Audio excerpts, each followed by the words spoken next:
twabasha kubwira abanyarwanda se umuntu yabasha kubwira umunyarwanda wese ni uko yagerageza kwiteza imbere kuko ubuzima turimo buragora. Ikibazo mu kwiteza imbere rero ni ibyo ngibyo twavugaga bigerekeye na siranse.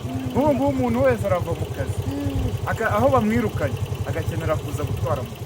Umunyeshuri urangije akabura akazi araza gutwara moto, ariko ugasanga ikibazo imbogamizi kirimo ni icyo kibazo cy'amasiranse n'amakoterevasiyo y'abaturage.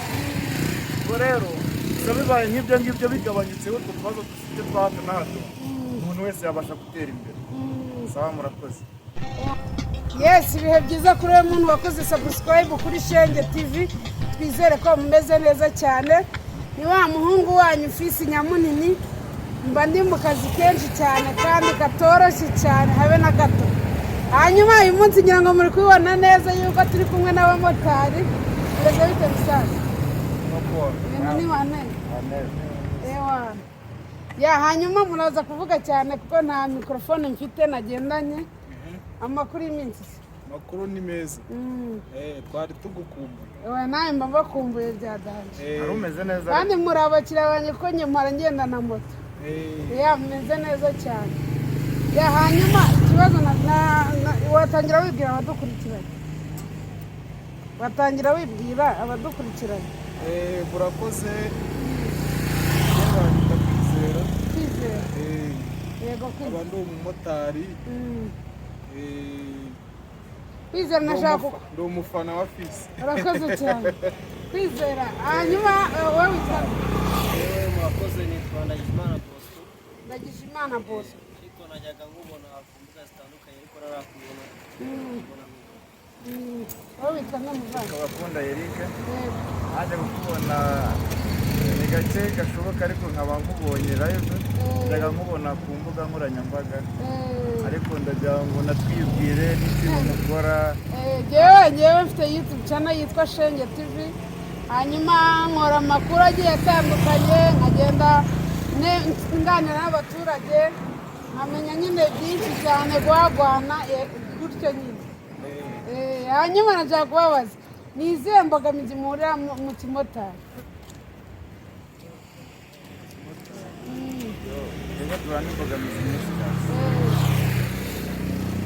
Imbogamizi nyinshi cyane duhura nazo. Icyambere cyo asiranse iratugoye cyane. Asiranse bahora batubwira ngo asiranse bagiye kuzayigabanya bazayigabanya, ariko tugategereza ariko ntibayigabanye. Rero tugira ngo dukorere ubuvugizi turebe uko bayimanura byibura natwe tubashe kubona uko twakwiteza imbere kuko iratugoye cyane. Ya, mugerageze mugabanye siranse bantu mudukurikiranye mu bishinzwe rwose. Abamotari bahuye n'icyo kibazo cyo kuba asiranse bagoye, mubafashe rwose mubagabanyirize asiranse. Hanyuma ndashaka kubabaza ikibazo mwese ko muri batatu. Ushatse umugore wamara kumushaka akaba ari umugore mutoya wenda ufite nk'ibiro 50, akaza kuza kungana nanjye, wabyifatamo gute? Wamwirukana? Mwabana? Wabigenza? Wabyakira kuko byaba bije muri kumwe. Wowe wabigenza ute? Nta n'ikibazo kibi. Murimo murambeshya.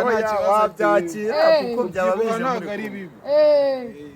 Hanyuma ni iki mwabwira abantu nyine bafite abagore bashaka abagore batoya ariko bakaza kuza kugeraho abagore bakabyibuha wenda kubera kwa kundi umugore abyara, kubera n'igikoma n'isombe, akaza kwikanga nyine uturo twaje tugahita dukomereza agahita asanga yangannye nanjye. Ni iki mwabwira abagabo babyinubira bakirukana n'abagore babo cyangwa bagatandukana kandi bari babanye neza nta n'ikindi kibazo kindi bari bafitanye? Ubwo ntabwo ari ubugabo. Ubwo ntabwo ari ubugabo. Kubyibuha ntabwo ari bibi. Ari sinikosa si uba wabiteye. Ntabwo ari wowe uba wabiteye. Nuko wananuka. Ni nkuko wananuka warashatse umugabo ubyibushye. Hari ikindi kibazo abaturage bajya bahuriramo n'abamotari. Ati ni ikihe rero? Hari ukuntu umumotari umuhereza nk'akantu ku muhanda akamubwira ati rero motari njyanira aka kantu aha n'aha noneho bigahura wenda nuko ugahaye n'umumotari kuko buriya baca umugani mu kinyarwanda ngo umukobwa aba mubi agatukisha bose sibyo urumva baba bavuze umukobwa umwe ntabwo baba bavuze abakobwa ariko hanyuma bikaba ngombwa yuko wenda uhereje wa mumotari wenda afite ikibazo cy'inzu cyangwa se wifitiye n'ibibazo muri rusange mu buzima busanzwe hanyuma yarangiza agahita atwara cya kintu noneho bigahita bigenda ku izina ngo abamotari kandi ari umumotari umwe wabikoze ni iki muvuga kuri ibyo bintu bikunda kuba umuntu anabwira abamotari nyine muri rusange kuko hari abamotari bankurikirana bakora ibyo bintu umumotari wese ukora ibyo bintu ni iki mwamubwira nyine ibyo bintu bikunze kubaho kandi cyane ariko bikorwa na ba bamotari nyine twebwe tuba twarobesheje nk'igihe ugira nk'ikibazo ugatoragura nk'umuntu ukamurobesha nk'umuntu yamukurangiye agahita akora ikosi kandi buriya si ukukubeshya ngewe nkunda kujya gutuma nk'ikintu ngahita afotora purake urumva namara gufotora purake ntakimuhereza ubwo ni ukuvuga ngo nzakurikirana iki ya moto urumva urakoze cyane urumva ibaze rero ubaye wamutije moto wamurobesheje yarangiza agakora ibyo bintu by'amafuti nk'ibyo ngibyo aho ngaho nyiri moto niwe uri muri risi ariko nanone icyo twabwira abagenzi agomba kumenya nyine aderesi z'umuntu zose mbere yo kumutuma nta kumuhereza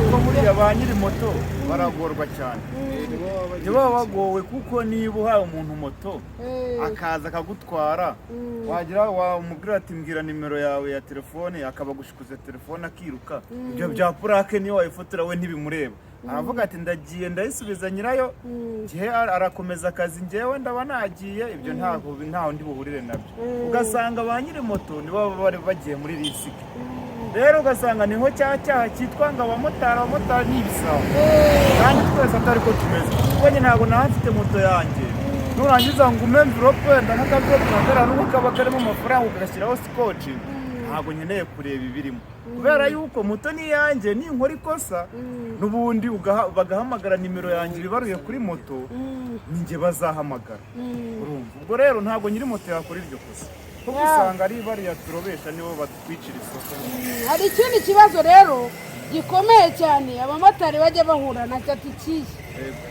ikibazo cyo kuba nyiri moto aguha moto mugapatana noneho ukagira nk'ibyago ukaba wagira nko kwirira muri resitora waza ugasanga barayakije barayitwaye ugasanga kugenzaho ubuzima bwawe bwose ugasanga arashaka kugufungisha agatuma abana bawe babaho nabi urumva ibyo bintu rwose mwabavandimwe mwe ntabwo ari byiza kandi ikindi kintu nagira ngo mbabaze mubivugaho iki cyo kintu icyo twabwira ba nyirazo bashaka amagipisi ako kantu rata ba nyirima moto mujye mushaka za GPS nimba uguze moto ntabwo wagura moto ngo GPS kunanira aho kugira ngo ujye kwanduranya n'umuvandimwe umufungishe umwiciye ubuzima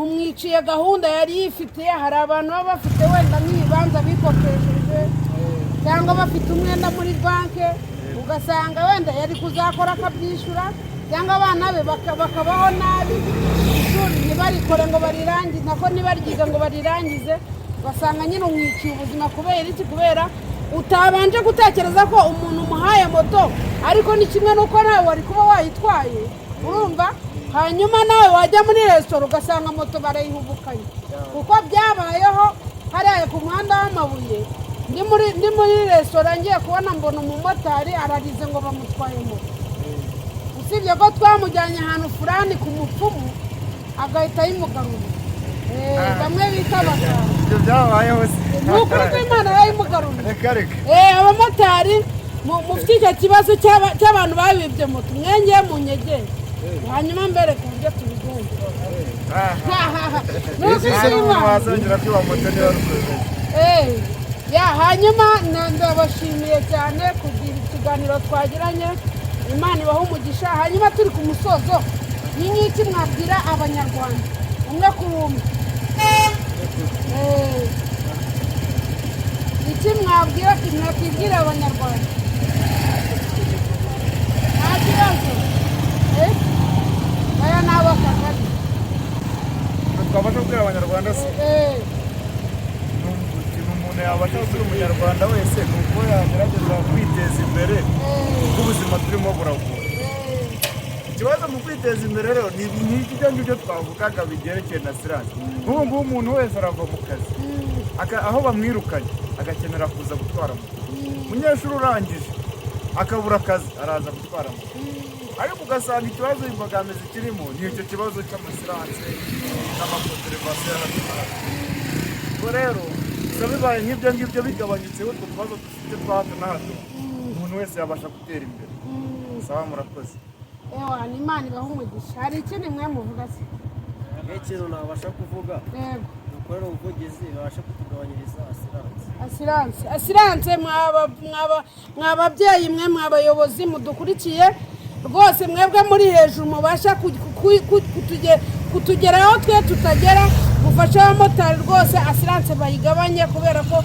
asiranse ibabereye ikibazo hanyuma dusezera nyagasani abomeza babe hafi abakoze subscribe ndabashimira n'abatarayikora muyikore kuko hari ufunguye iki kiganiro ari ubwa mbere ageze kuri iyi channel yanjye ya Shenye TV ukore subscribe ukore kazogera kugira ngo uzajye ubona notification hanyuma mumfollowing kuri Instagram ni Fils Nyamunini TikTok naho ni Fils Nyamunini hanyuma Imana ibaha umugisha kandi komeze kubareba icyoroshye turabakunda cyane ni mwebwe dukorera hanyuma ujye muri comment wandikemo nimba ibintu ari sawa cyangwa se hari aho bipfira cyangwa se ugira n'igitekerezo duha Imana ibaha umugisha ndabakunda cyane murakoze cyane ciao